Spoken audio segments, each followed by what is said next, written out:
नमस्कार, सुप्रभात। आप देख रहे हैं खबर दिल्ली और समय हो चला है दिल्ली की 25 बड़ी खबरों को जानने का। इससे पहले यदि आप वीडियो को लाइक नहीं किए हैं तो लाइक कर दीजिए और चैनल को सब्सक्राइब कर लीजिए। तो आइए एक नजर डालते हैं 25 बड़ी खबरों पर फटाफट अंदाज में। केंद्रीय कर्मचारियों की बल्ले बल्ले सरकार ने 3% बढ़ाया डीए। जब दिवाली दशहरे से पहले लाखों केंद्रीय कर्मचारियों और पेंशन भोगियों को लॉटरी लग गई है। बुधवार को भी केंद्रीय कैबिनेट की बैठक में महंगाई भत्ते और महंगाई राहत में 3% की बढ़ोतरी कर दी गई है। यानी कि अब कर्मचारियों और पेंशन भोगियों का महंगाई भत्ता 55% से बढ़कर 58% हो गया है। जानकारी के लिए बता दें कि यह बढ़ोतरी 1 जुलाई 2025 से प्रभावी मानी जाएगी। वहीं कर्मचारियों को जुलाई, अगस्त और सितंबर यानी 3 महीने का बकाया दिवाली से ठीक पहले अक्टूबर की सैलरी के साथ दिया जाएगा। डीए में इस बढ़ोतरी से केंद्रीय कर्मचारियों की सैलरी में अच्छा खासा इजाफा होगा, जिससे उनकी दिवाली की खुशियां दोगुनी हो जाएगी। सरकार के इस फैसले से करीब 50 लाख से ज्यादा कर्मचारियों और 65 लाख पेंशन भोगियों को सीधा फायदा मिलेगा। इस दशहरा पर दिल्ली में रहेंगे सुरक्षा के कड़े इंतजाम। चप्पे चप्पे पर तैनात रहेगी फोर्स और सीसीटीवी से होगी निगरानी। जब पूर्वी दिल्ली में दशहरा के लिए दिल्ली पुलिस ने सुरक्षा व्यवस्था बढ़ा दी है। भीड़ नियंत्रण के लिए योजना बनाई गई है। रामलीला समितियों को पुतला दहन स्थल पर घेरा बनाने के निर्देश दिए गए हैं। पुलिस और अर्धसैनिक बल तैनात रहेंगे। ड्रोन से निगरानी की जाएगी और सीसीटीवी कैमरे लगाए गए हैं। लीला स्थलों तक वाहनों के प्रवेश पर रोक रहेगी।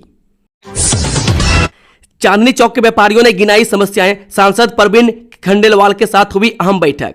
चांदनी चौक के व्यापारियों ने सांसद परवीन खंडेलवाल के साथ एक बैठक में अपनी समस्याओं को उठाया, जिसमें सीलिंग का खतरा, अतिक्रमण, जाम और जीएसटी दरें शामिल थी। उन्होंने अवैध निर्माण के मामलों में पक्षकार बनने और सरकार से हस्तक्षेप करने की मांग की। सांसद ने समस्याओं के समाधान का आश्वासन दिया और अगली बैठक एमसीडी कार्यालय में होगी। दिल्ली में पेंशन के लिए बुजुर्गों से फिर लिए जाएंगे आवेदन। जल्द शुरू होंगे ऑनलाइन एप्लीकेशन। जी हां, दिल्ली में वृद्धावस्था पेंशन के लिए ऑनलाइन आवेदन अगले सप्ताह तक फिर से शुरू होने की संभावना है। प्रधानमंत्री मोदी के जन्मदिन पर 50,000 बुजुर्गों के लिए नई पेंशन योजना की घोषणा की गई थी, जिसके बाद से वेबसाइट पर आवेदनों की बाढ़ आ गई है। वर्तमान में 60 से 69 वर्ष के बुजुर्गों को 2,000 और 70 वर्ष से अधिक आयु वालों को 2,500 रुपये मासिक पेंशन मिलती है। पहली बार दशहरा मनाने यमुना पार आ रहे हैं पीएम मोदी। 72 फीट ऊंचे रावण के पुतले का करेंगे दहन। जी पूर्वी दिल्ली में पीएम मोदी के दशहरा मनाने आने से लोगों में उत्साह है। आईपी एक्सटेंशन में 72 फीट का रावण का पुतला बनाया गया है, जिसकी सुरक्षा पुलिस कर रही है। रावण का मुंह खुलेगा और बंद होगा। विवेक विहार में 80 फीट का रावण होगा।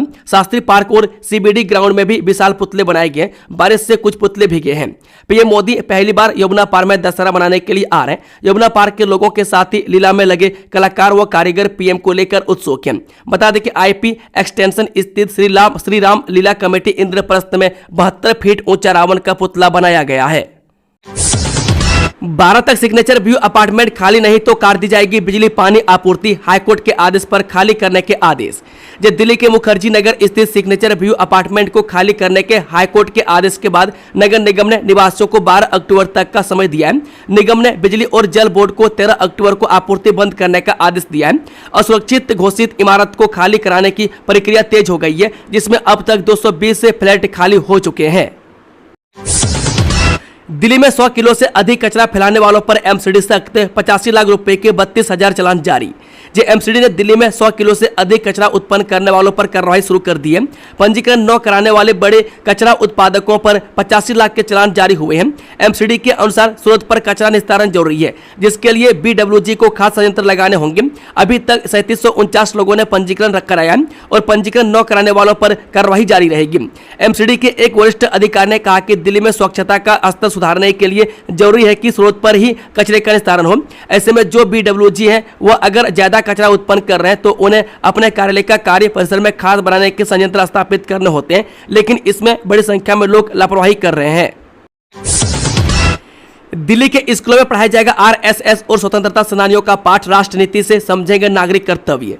दिल्ली के सरकारी स्कूलों में अब राष्ट्रीय स्वयंसेवक संघ यानी कि आरएसएस और स्वतंत्रता सेनानियों के योगदान को शामिल किया जाएगा। शिक्षा विभाग ने राष्ट्रीय नीति पाठ्यक्रम शुरू किया है, जिसके तहत छात्रों को संघ की स्थापना, विचारधारा और स्वयंसेवकों की भूमिका के बारे में बताया जाएगा कि वीर सावरकर, श्याम प्रसाद मुखर्जी जैसे नेताओं का भी वर्णन होगा। पाठ्यक्रम में संघ के सामाजिक कार्यों और आपदाओं में सहायता को भी शामिल करेंगे। शिक्षा मंत्री आशीष सूद ने बताया कि इसके तहत छात्रों को न केवल संघ के आरंभ होने और विचारधारा के बारे में बताया जाएगा, जाएगा, बल्कि प्राकृतिक आपदाओं और स्वाधीनता संघर्ष में संघ के स्वयंसेवकों की उल्लेखनीय भूमिका से भी अवगत कराया जाएगा। उन्होंने बताया कि इस अध्याय को जोड़ने का मकसद छात्रों को सामाजिक चेतना और नागरिक कर्तव्यों की समझ विकसित करना है।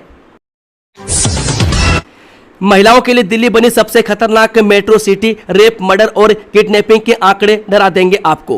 ये देश के 19 मेट्रो सिटी से आप कहां रहते हैं? क्या आप दिल्ली में रहते हैं और आप एक महिला हैं तो आपको और भी सावधान होने की जरूरत है, क्योंकि एनसीआरबी के ताजा आंकड़े चौंकाने वाले हैं। महिलाओं से जुड़े अपराध के मामले में दिल्ली देश की नंबर 1 मेट्रो सिटी बन गई है। यहाँ साल 2023 में कुल 13,366 मामले दर्ज किए गए। बीते साल 2022 में कुल 14,158 मामले और 2021 में 13,982 मामले दर्ज किए गए थे। हालांकि बीते 3 सालों में यह आंकड़ा अपने निचले स्तर पर है, लेकिन इतने सुधार को किसी भी हालत में संतोषजनक नहीं कहा जा सकता। दिल्ली में इस रोड पर वन वे रहेगा ट्रैफिक, वाहन चालक दे ध्यान, आदेश लागू। राष्ट्रीय राजधानी दिल्ली के राजेंद्र प्रसाद रोड पर वन वे ट्रैफिक रहेगा। इस बारे में आदेश को तत्काल प्रभाव से लागू कर दिया गया है। दिल्ली ट्रैफिक पुलिस ने बुधवार को अपने बयान में कहा है कि भीड़भाड़ कम करने और सुचारू ट्रैफिक सुनिश्चित करने के लिए राजेंद्र प्रसाद रोड पर वाहनों की आवाजाही एक तरफा रखने का फैसला लिया गया है।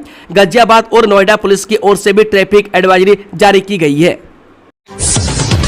आई लव मोहम्मद के जवाब में एनसीआर में कहां लगे सीएम योगी और महादेव के पोस्टर। जो उत्तर प्रदेश के गाजियाबाद में एक नया विवाद खड़ा हो गया। आई लव मोहम्मद के जवाब में आज यहां आई लव महादेव और आई लव योगी जी के पोस्टर लगे दिखाई दिए। इस पोस्टर वार के कारण तनाव बढ़ गया। यह विवाद मुरादनगर और मोदी नगर में हुई घटनाओं के बाद शुरू हुआ, जहां सार्वजनिक स्थानों पर धार्मिक संदेशों वाले पोस्टरों ने तनाव पैदा कर दिया था। पश्चिमी विक्षोभ देगा दस्तक, दिल्ली एनसीआर में बारिश के आसार, 7 अक्टूबर तक का जाने पूरी जानकारी। राष्ट्रीय राजधानी दिल्ली के साथ ही एनसीआर के अलग अलग हिस्सों में हुई झमाझम बारिश से लोगों को काफी राहत मिली है। दिल्ली में न्यूनतम तापमान 22.8 डिग्री सेल्सियस रिकॉर्ड किया गया है, जो सामान्य से 0.5 डिग्री कम है। दिल्ली में अधिकतम तापमान 34 डिग्री सेल्सियस रहने की संभावना है। मौसम विभाग की माने तो एक ताजे पश्चिमी विक्षोभ के दस्तक देने के बाद दिल्ली के साथ ही एनसीआर के विभिन्न हिस्सों में हल्की बारिश के आसार बन रहे हैं। मौसम विभाग का कहना है कि दिल्ली के साथ ही एनसीआर के इलाकों में बुधवार को बारिश की संभावना नहीं है, लेकिन गुरुवार को मौसम खराब रह सकता है। मौसम विभाग ने गुरुवार को दिल्ली के साथ ही एनसीआर के इलाकों में बादल छाए रहने और 1 या 2 बार हल्की बारिश या बूंदाबूंदी के आसार हैं।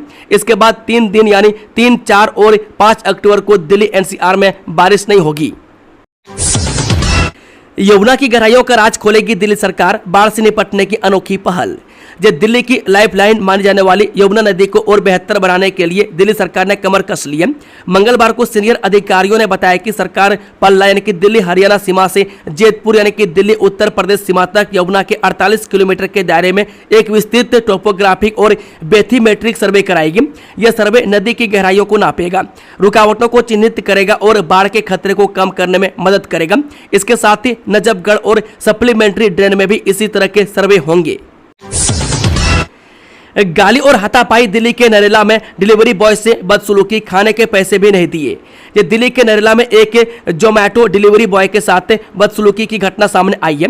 नशे की हालत में 2 व्यक्तियों ने न सिर्फ ऑनलाइन खाना मंगवाया, बल्कि ऑर्डर आ जाने पर डिलीवरी बॉय को भद्दी भद्दी गालियां दी और बिना पैसे दिए खाना भी छीन लिया। पुलिस ने इस मामले में केस दर्ज कर जांच शुरू कर दी है। घटना के अनुसार 29 सितंबर 2025 को पुलिस स्टेशन नरेला यानी कि पीएस नरेला में एएसआई देशपाल को एक सूचना दी गई थी। जोमैटो डिलीवरी बॉय अर्जुन ने फोन करके बताया कि नशे की हालत में 2 व्यक्तियों ने खाना ऑर्डर किया और जब वह खाना देने गया तो उन्होंने बिना पैसे दिए जबरदस्ती ऑर्डर छीन लिया। उन्होंने उसे गाली भी दी। संजय वन के पास बिछाई थी फील्डिंग, एनकाउंटर में पुलिस वालों को ही लग गई गोली, जाने कैसे पकड़े गए 2 बदमाश। दक्षिण पश्चिम दिल्ली के किशनगढ़ में बुधवार सुबह संजय वन के पास पुलिस के साथ मुठभेड़ में एक वांछित अपराधी घायल हो गया। एक अधिकारी ने यह भी जानकारी दी। उन्होंने बताया कि यह घटना सुबह करीब 6:15 बजे हुई, जब पुलिस ने एक गुप्त सूचना के आधार पर अरुणा आसफ अली रोड के पास 2 लोगों को रोकने की कोशिश की। डीसीपी यानी कि दक्षिण पश्चिम अमित गोयल ने कहा कि जब संदिग्धों को रोका गया तो उन्होंने भागने के प्रयास में पुलिस दल पर कथित तौर पर गोलियां चला दी। पुलिस ने सेल्फ डिफेंस में जवाबी कार्रवाई की। इसके बाद कुछ समय तक गोलीबारी हुई। पुलिस के अनुसार बावाना निवासी 26 वर्षीय अरमान के दाहिने पैर में गोली लगी और उसे इलाज के लिए एम्स ट्रामा सेंटर ले जाया गया। मैट्रिमोनियल वेबसाइट के जरिए विधवा महिला से लाखों की ठगी, दिल्ली वालों एआई वीडियो कॉल से रहे सावधान। जी हां, कहते हैं कि कभी कभी आंखों देखा भी सच नहीं होता। यह कहावत दिल्ली की एक महिला पर सटीक बैठ रही है। दरअसल एक जालसाज ने महिला को एआई वीडियो कॉल करके खुद को विदेश में दिखाया, महिला को शादी का झांसा दिया। इसके बाद अलग अलग बहाने से महिला से लाखों रुपये ले लिए। महिला को मैसेज व कॉल का रिप्लाई मिलना बंद हुआ तो उन्हें ठगी का एहसास हुआ, जिसके बाद उन्होंने नेशनल साइबर क्राइम पोर्टल पर शिकायत दर्ज करवाई, जिस पर नॉर्थ साइबर पुलिस ने धोखाधड़ी समेत संबंधित धाराओं में केस दर्ज किया है। मामले की छानबीन जारी है। दुबई के सेक्स लड़की का सौदा हैरान कर देगी ढोंगी बाबा चैतन्यानंद की क्राइम कुंडली।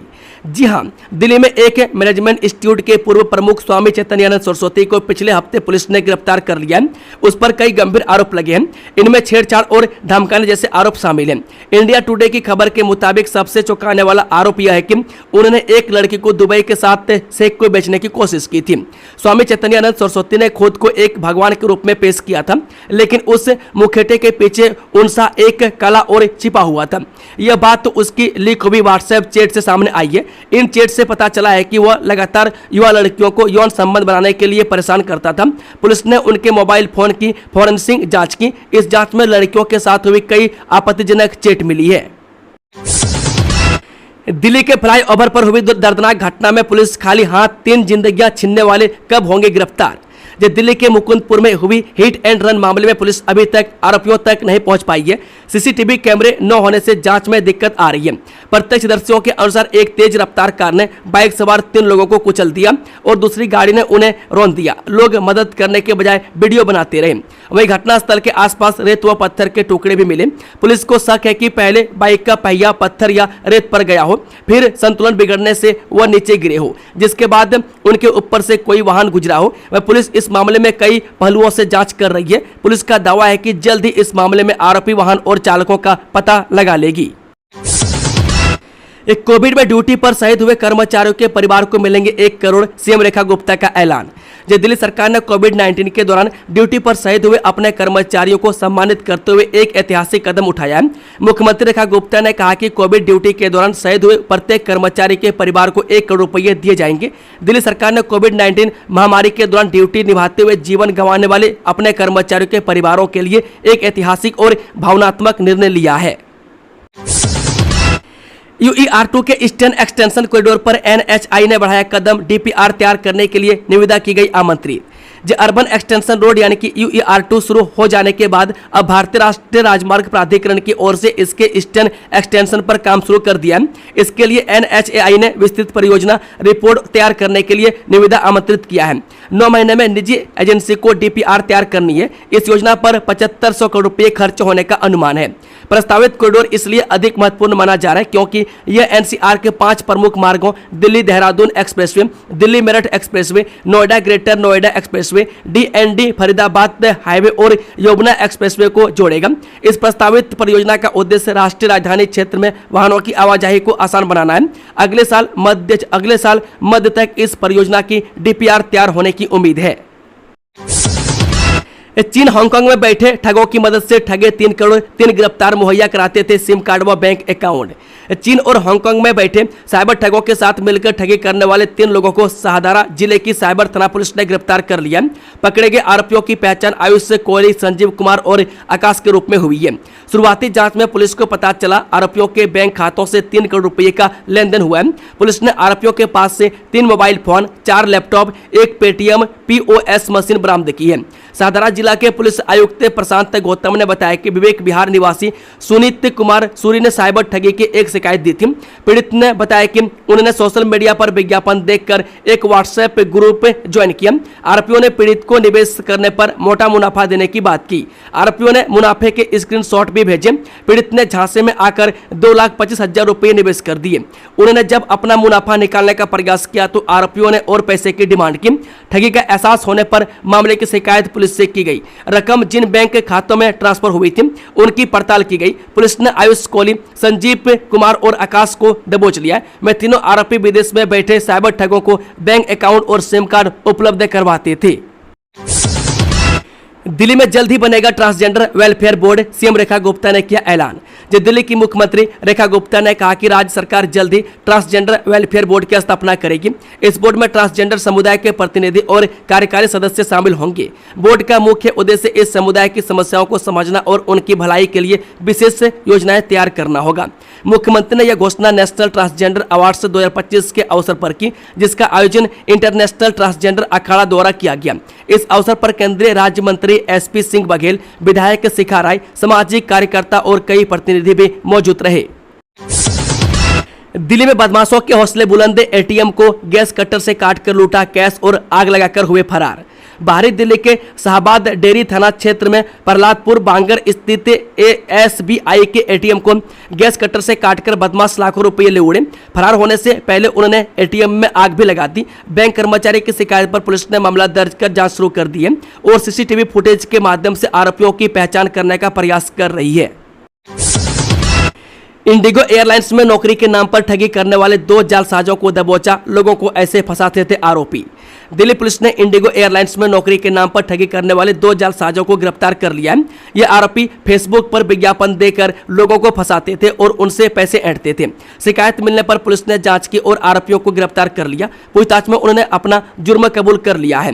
पुलिस के अनुसार आरोपी फेसबुक पर नौकरी का विज्ञापन डालते थे और अजय विज्ञापन में अपना मोबाइल नंबर देता था। वह लोगों का विश्वास जीतने के लिए वह पीड़ितों को फर्जी लेटर और एयरपोर्ट का गेट पास देकर उनकी गाड़ी कमाई हड़प लेते थे। वह पुलिस से उनसे पूछताछ कर यह पता लगा रही है कि वह अब तक कितने लोगों के साथ ठगी कर चुके हैं। इस 4 दिन में दूसरा पाकिस्तानी जासूस गिरफ्तार, यूट्यूबर बन करता था जासूसी, अकाओं तक ऐसे पहुंचाता था जानकारी। जो क्राइम ब्रांच की टीम ने पाकिस्तान को खुफिया जानकारी देने के आरोप में एक युवक को गिरफ्तार कर लिया। क्राइम ब्रांच ने हरियाणा के पलवल स्थित हथीन क्षेत्र के कोट गांव निवासी वसीम अकरम को गिरफ्तार कर लिया। वसीम पैसे से एक यूट्यूबर है। वसीम की गिरफ्तारी हाल ही में 26 सितंबर को पकड़े गए आली मेब निवासी तौफीक से पूछताछ के बाद हुई है। पुलिस रिमांड के दौरान तौफीक ने गिरोह से जुड़े लोगों और पाकिस्तान नेटवर्क के बारे में जानकारी दी। क्राइम ब्रांच प्रभारी दीपक गुलिया के नेतृत्व में टीम ने यह कार्रवाई की। जानकारी के अनुसार वसीम के पिता मकसूद गांव में अस्पताल चलाते हैं और उनकी रिश्तेदारी पाकिस्तान में है। आग से पहले पानी से भीगा रावण, बारिश से दशहरे की तैयारियों पर पड़ा असर, पंडाल पुतले सभी को नुकसान। दिल्ली के कुछ हिस्सों में दशहरा समारोह के लिए तैयार किए जा रहे रावण के विशाल पुतलों को मंगलवार को हुई तेज बारिश से नुकसान पहुंचा।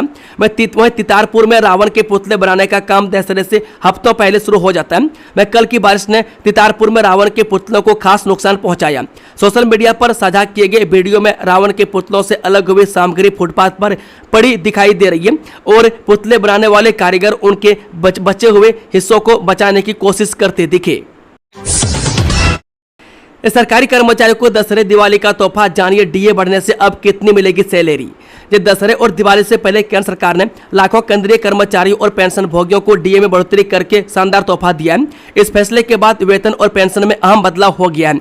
यह बढ़ोतरी 1 जुलाई 2025 से लागू हुई है, जिसका मतलब कर्मचारियों को त्योहार सीजन से ठीक पहले अक्टूबर की सैलरी में बढ़ा हुआ मासिक वेतन और 3 महीने का बकाया मिलेगा। गेहूं का एमएसपी बढ़ा, 57 नए केंद्रीय विद्यालय, जानिए दिवाली से पहले सरकार ने दी क्या गुड न्यूज। सरकार ने दिवाली से पहले किसानों के लिए गुड न्यूज दी है।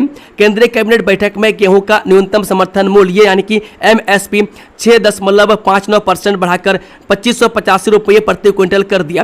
सेशन 2025-26 के लिए गेहूं का एमएसपी 2425 रुपये प्रति क्विंटल तय किया गया था। इस तरह गेहूं के एमएसपी में इस साल 160 रुपये प्रति क्विंटल की बढ़ोतरी की गई है। प्रधानमंत्री मोदी की अध्यक्षता में हुई मंत्रिमंडल की बैठक में यह निर्णय लिया गया।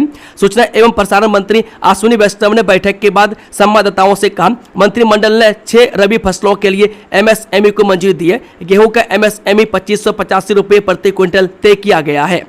दोस्तों, खबरों का सिलसिला समाप्त होता है। अगर जानकारी पसंद आई तो वीडियो को लाइक शेयर, चैनल को सब्सक्राइब जरूर कर लें। Thank you, all the best. जय हिंद, जय भारत, वंदे मातरम।